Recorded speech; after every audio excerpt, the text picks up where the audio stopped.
किसी भी परिस्थिति से घबराओ मत। आत्मविश्वास से कोई बड़ी तलवार नहीं है जो कि परिस्थिति जैसे पत्थर को काट सके। अगर तुम्हें तुम्हारा आत्मविश्वास 100 गुना बढ़ाना है तो तुम्हें आज के इस रहस्यमयी और मजेदार कहानी को ध्यान से सुनना होगा। तो उस कहानी की शुरुआत कुछ इस प्रकार होती है। पहली कहानी आत्मबल अर्थात हमारी आत्मा यानी हमारा विश्वास, जिसके बल पर हम प्रत्येक कार्य को करने की क्षमता रखते हैं और उसे करना प्रारंभ करते हैं।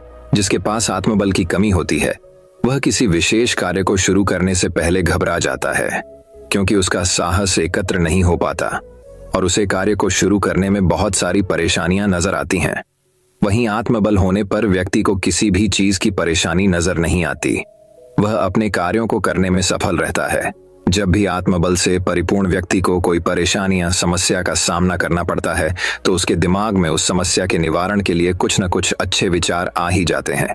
इसलिए आत्मबल के बल पर व्यक्ति प्रत्येक समस्या का सामना आसानी से कर लेता है। जब भी हम किसी कठिन समस्या में फंसे रहते हैं तो आत्मबल के सहारे हम उस समस्या का निवारण भी कर पाते हैं। इसलिए एक सफल व्यक्तित्व के लिए आत्मबल होना अत्यंत आवश्यक है। जब हमारे पास आत्मबल होता है तो हमें कार्यों को करने के लिए खुद पर विश्वास होता है। हम अन्य लोगों की सहायता की जरूरत महसूस नहीं करते। जब हम अपने कार्य को बड़ी बेफिक्री से करते हैं तो हमारे सभी कार्य संपन्न हो जाते हैं, जिसका मतलब हमारे पास आत्मबल नाम की चीज है। आइए आत्मबल से जुड़ी एक किसान की सच्ची घटना का ध्यान करते हैं। किसान का आत्मबल। एक किसान शहर से बहुत दूर एक घाटी में रहता था। इसके पास करीब 1 एकड़ जमीन थी जिससे उसका साल भर का गुजारा आसानी से हो जाता था। उस किसान का वक्त भी अपने खेतों की देखरेख में बहुत अच्छे तरीके से कट जाता क्योंकि उसके परिवार वाले भी खेतों में किसान का सहयोग करते। किसान को अपने खेतों में अनाज उगाने के लिए ज्यादा परेशानियों का सामना नहीं करना पड़ता। किसान और किसान का परिवार हमेशा ही खुश रहता था। इसका कारण उसके खेत में होने वाली अच्छी खासी फसल थी। किसान जरूरत के हिसाब से साल भर के लिए कुछ अनाज अर में रख देता और ज्यादा अनाज वह अपने घोड़ दौ में लाद कर दूर शहर पहुंचाकर बेच देता। उससे आने वाले पैसों से वो अपनी जरूरत का अन्य सामान खरीद लेता। उसका साधारण सा जीवन अच्छा ही गुजर रहा था कि एक साल कुछ ऐसा हुआ जिससे किसान का सारा जीवन गड़बड़ा गया। उस साल जब किसान ने अपने खेतों में गेहूं बोना प्रारंभ किया तो आसमान में बहुत ही अच्छे बादल गरज रहे थे। किसान द्वारा जब पूरे खेतों में बीज बोए गए तो तुरंत कुछ देर पश्चात हल्की फुल्की बारिश भी होना प्रारंभ हो गई। इस कारण उसका आत्मबल भी बढ़ गया क्योंकि किसान के अनुभव से इस बार उसके खेतों में बहुत ही अच्छी फसल उगेगी। परंतु वक्त के प्रहार के कारण किसान के साथ ठीक किसके विपरीत हुआ, क्योंकि जब किसान की फसल पकने के लिए तैयार हो गई ठीक उसी वक्त आसमान में फिर वही काले बादल मंडरा रहे थे जिन्होंने विशाल रूप लेकर आसमान से ओले गिराने शुरू किए। किसान के देखते ही देखते उसके सारे खेतों में फसल धराशायी हो गई और किसान बहुत दुखी हो गया। किसान ने अपने खेतों में फसल बोने के लिए बहुत मेहनत की और अंत वक्त में उसकी सारी फसल नष्ट हो गई थी। उसके इस साल का गुजारा करने के लिए कुछ भी नहीं रहा, परंतु उसका आत्मबल इतना मजबूत था कि उसने हिम्मत नहीं हारी। किसान के पास जो अगले वर्ष फसल बेचकर पैसे आए थे उसने उनका उपयोग करके अपने आत्मबल के कारण खेत से सारी फसल हटाकर उन खेतों में आलू बो दिए क्योंकि वह सीजन ही आलू बोने का था। किसान फिर से अपने खेतों में गेहूं होता तो उसे कम से कम 4-5 महीनों का इंतजार करना पड़ता, परंतु किसान ने आत्मबल के दम पर एक सही निर्णय लिया।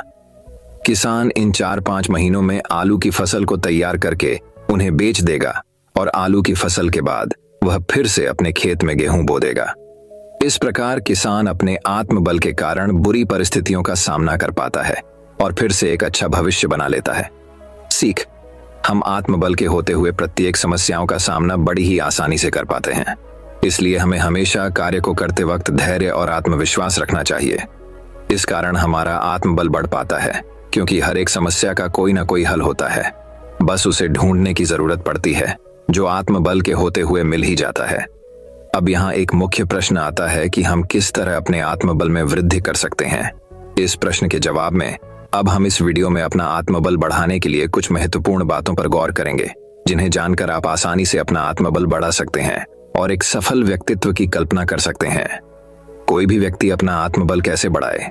यदि हमें अपना आत्मबल बढ़ाना है तो हम चाहे किसी कार्य को करते करते 100 बार असफल हो जाए, लेकिन उसे फिर भी पूरा करके ही छोड़ना चाहिए, क्योंकि ऐसा करने मात्र से एक तरफ हमें हमारी असफलताओं से सबक और अनुभव मिलता है, साथ ही जब हम किसी असंभव प्रतीत होते कार्य को अंत में कर ही लेते हैं तो हमारे आत्मविश्वास में कई गुना वृद्धि हो जाती है।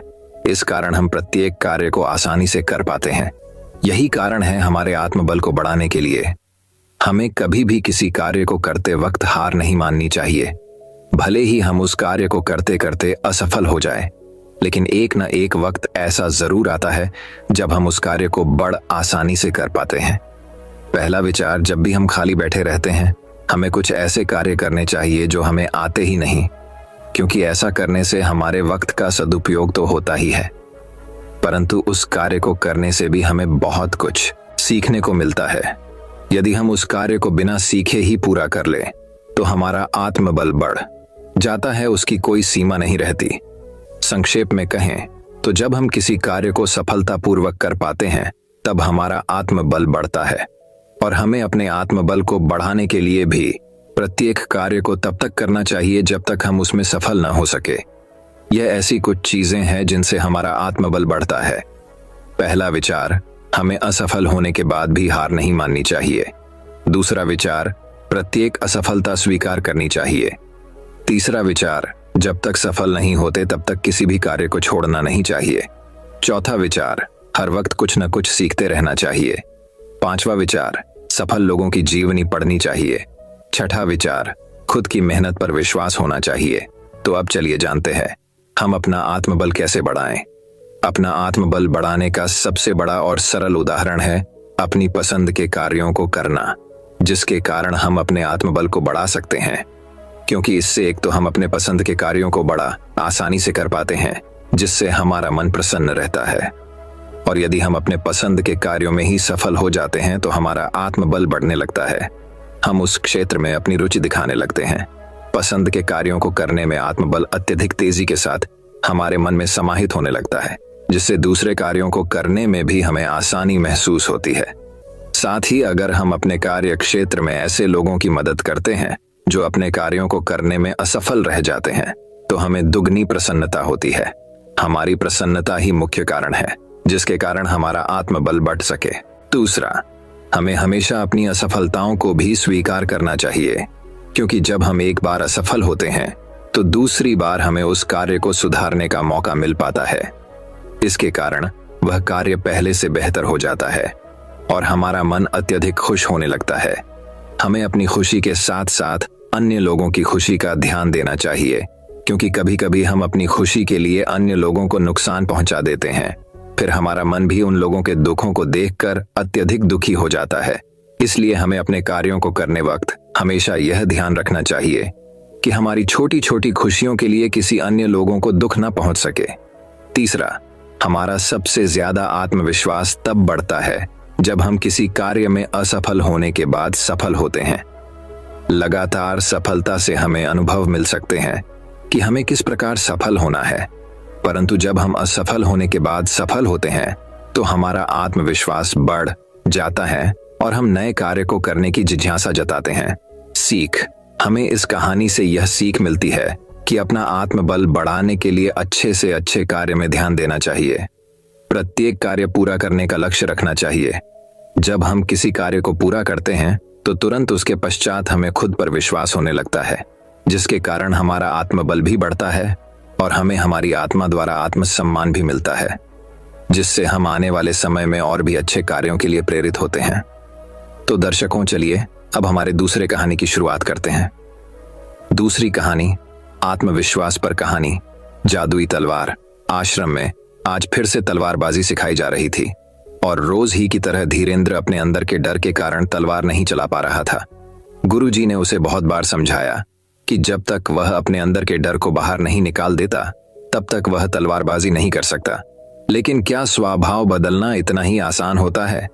ऐसा नहीं था कि वह तलवारबाजी जानता नहीं था। गुरुजी ने उसे खुद देखा था। जब वो अकेले में अभ्यास कर रहा था, बहुत ही बढ़िया ढंग से तलवार चला रहा था, लेकिन जैसे ही किसी से मुकाबला करवाया जाता वह तलवार न चला पाता। धीरेंद्र अपने गुरु का बहुत प्यारा शिष्य था। इसका कारण यह था कि वह हर काम में आगे था।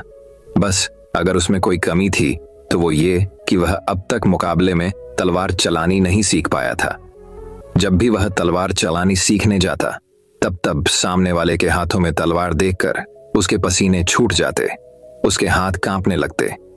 एक दिन गुरुजी ने धीरेंद्र को अकेले में अपनी कुटिया में बुलाया और बोले, मैंने बहुत प्रयास किया कि तुम तलवार चलानी सीख लो, लेकिन तुम अपने भय को अपने अंदर से निकाल नहीं पा रहे हो गुरुदेव।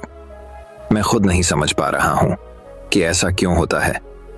सामने वाले के हाथों में तलवार देख मुझे ऐसा लगता है जैसे वो अभी मेरा सर ढड्डी से अलग कर देगा। धीरेंद्र ने अपनी समस्या बताते हुए गुरुजी से कहा, मुझे पता है धीरेंद्र, इसीलिए आज मैंने एक बहुत बड़ा फैसला लिया है। इतना कहते हुए उन्होंने एक तलवार उठाई और धीरेंद्र को दिखाते हुए बोले, ये जादुई तलवार है जो मुझे मेरे गुरुदेव ने दी थी। इस तलवार को चलाने वाला कभी भी हारता नहीं है। तुम मेरे प्रिय शिष्य हो, इसलिए आज मैं यह तलवार तुम्हें सौंप रहा हूं।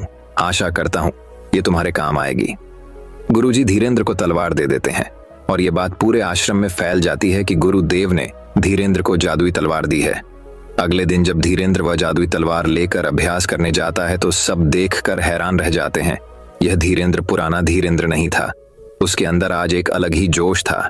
ऐसा लग रहा था मानो कोई नौसिखिया नहीं बल्कि कोई हुनरबाज तलवार चला रहा हो।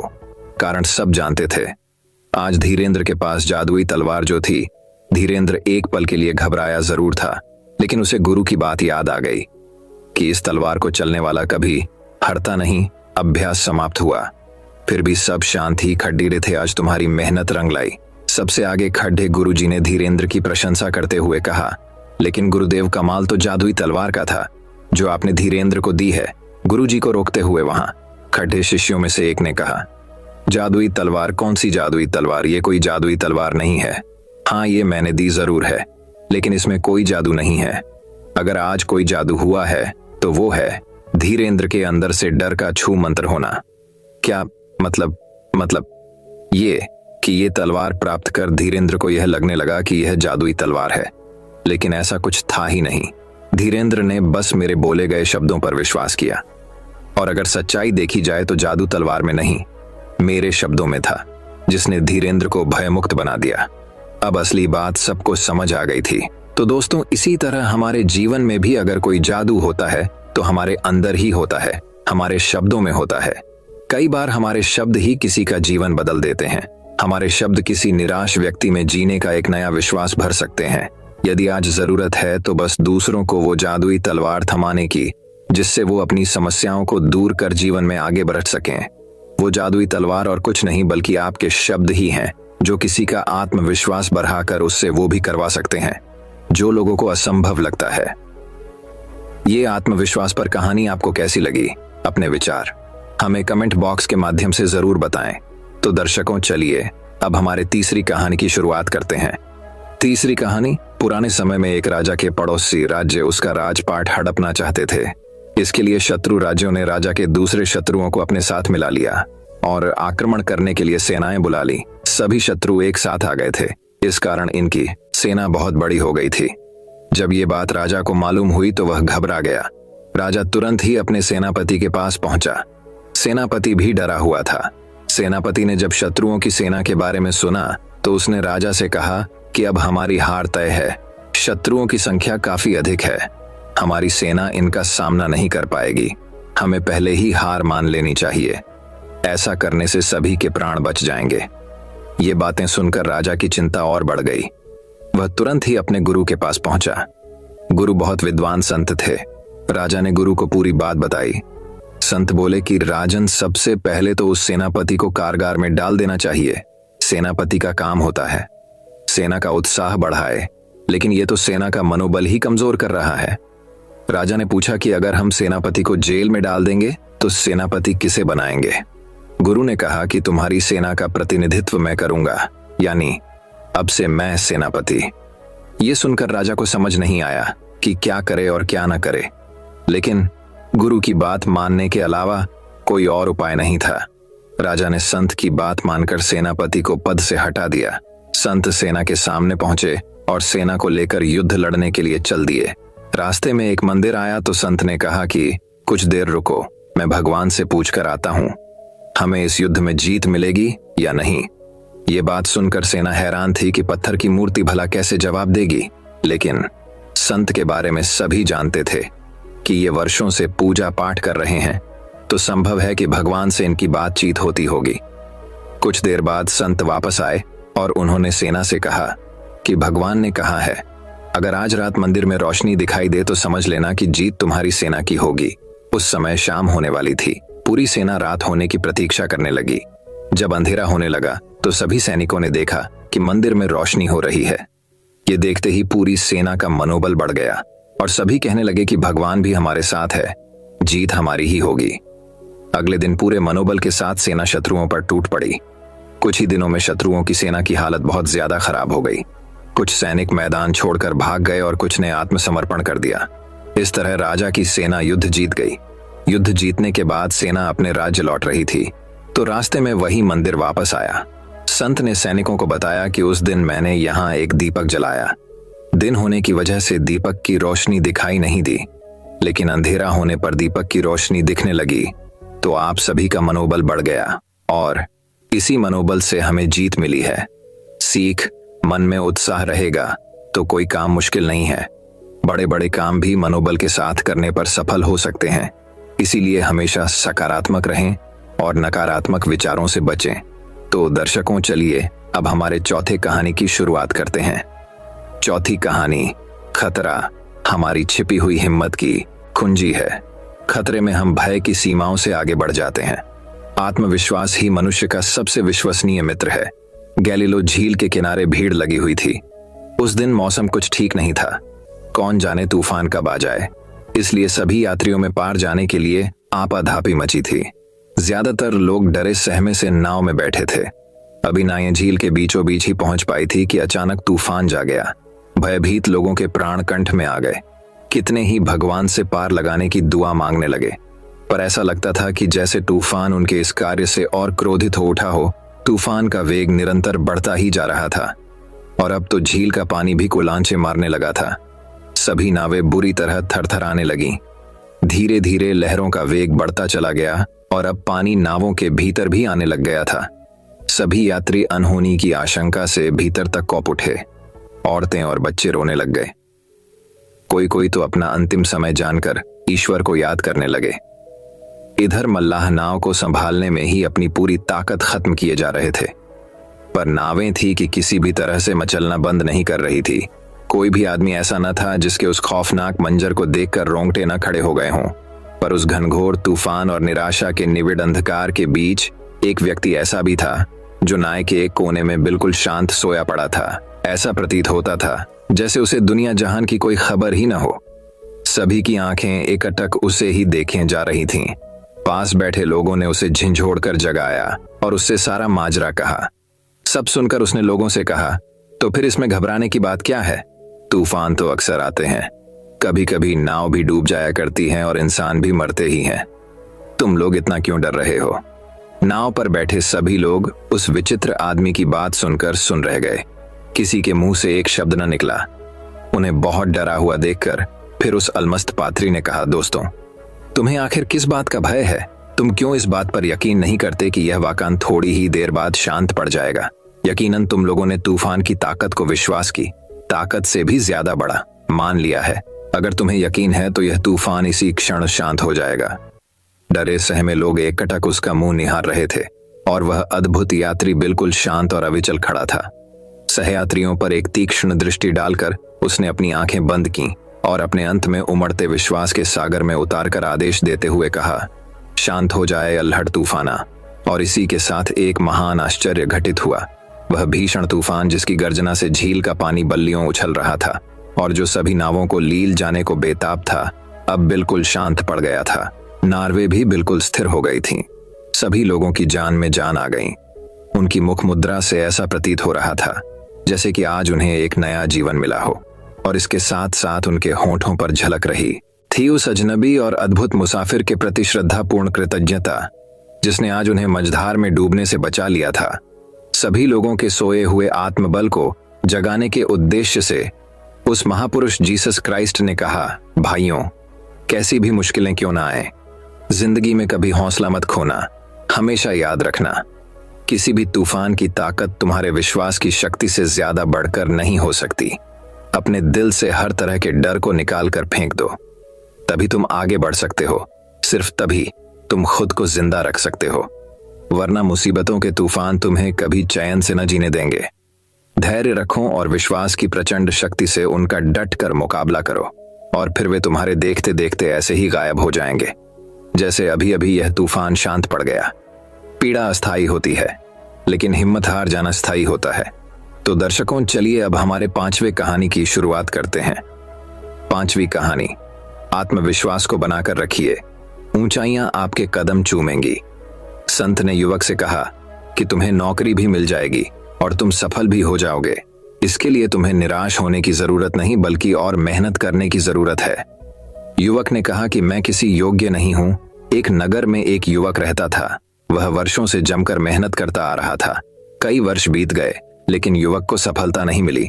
इसी वजह से काफी निराश रहने लगा था। असफलता की वजह से नकारात्मक विचारों ने उसे अपने गिरफ्त में ले लिया। वह अपने जीवन से इस कदर निराश हो गया कि आत्महत्या करने का विचार बना लिया।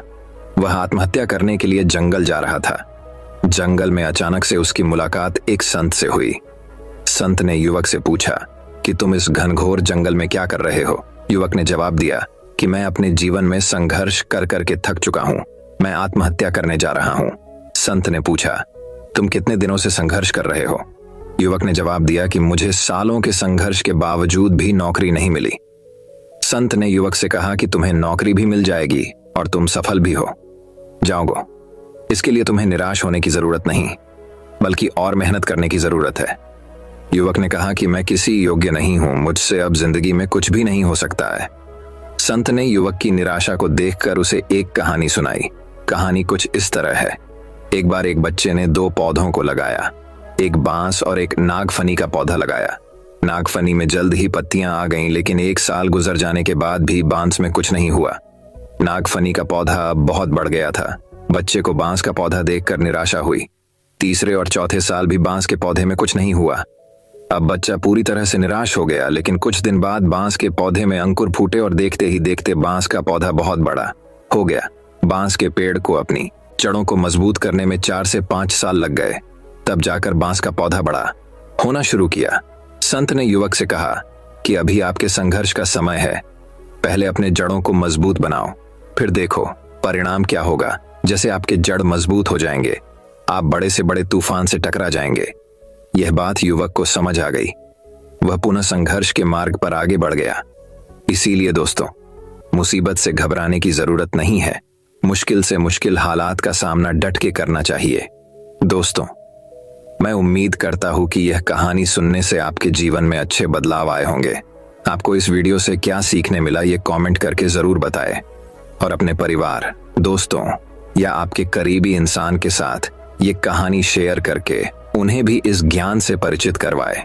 बाकी अगर आपको यह वीडियो दिल से अच्छी लगी हो, तभी इस वीडियो को लाइक कर देना, और आपने अब तक इस चैनल को सब्सक्राइब न किया हो तो चैनल को सब्सक्राइब भी जरूर कर देना। आपका हर दिन शुभ हो और खुशियों से आपका जीवन भरा रहे। धन्यवाद। नमो बुद्ध।